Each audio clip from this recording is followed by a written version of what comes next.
Núcleos familiares. Primeiro item a se pensar num planejamento sucessório é, naturalmente, o núcleo familiar que ele irá regular. Os núcleos familiares, ainda que sejam bastante simples aparentemente na sua formação, eles serão sempre complexos e dinâmicos. Por que complexos? Porque ele é formado por indivíduos, por pessoas que têm suas características essenciais, como idade, sexo, preferências, formação, caráter, planos de vida, tudo aquilo que é uma pessoa, e cada pessoa, naturalmente, é um universo, não é verdade? E além disso, a gente tem essa dinamicidade porque os núcleos, qualquer ação, qualquer fato externo ou interno às pessoas, vai trazer uma modificação no contexto do planejamento.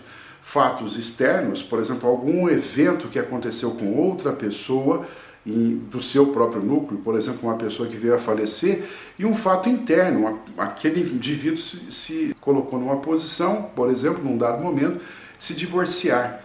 Então aquele evento, naturalmente, afetará de maneira direta no planejamento sucessório.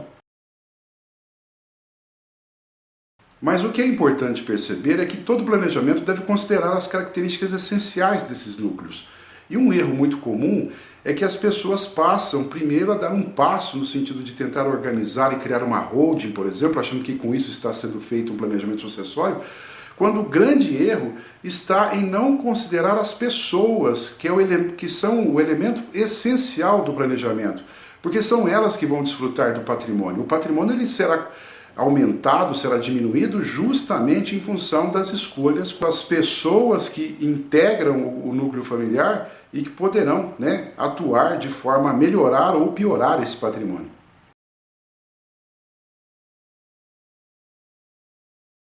Aí eu lanço uma pergunta para você. Você já lançou um olhar sobre o seu núcleo familiar? Já analisou ele? Como ele é? É formado só por você e seu cônjuge? Você tem filhos? Você tem os pais ainda vivos?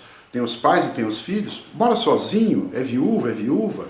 Se divorciou faz tempo, divorciou recentemente? Tem planos? Você é jovem ainda, está se formando, está no começo de carreira? Como está, então, a sua visão do seu núcleo familiar? Em que ponto você se situa nele? Você é a pessoa que dirige o núcleo, que comanda o núcleo, a pessoa que tem mais experiência, ou é uma pessoa que está integrada em um núcleo e que acompanha os mais experientes, por exemplo, como os filhos que estão acompanhando os pais?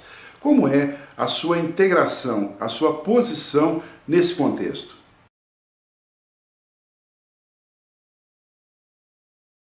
Tudo isso é de suma importância porque você vai estar identificando no seu núcleo familiar quem vai participar de uma maneira mais ativa ou não da administração, da gestão dos seus bens, daquele acervo patrimonial que você vai transmitir em vida ou após a sua morte. Então, é fundamental que primeiro você entenda, escolha, defina quem são as pessoas que estão nesse contexto.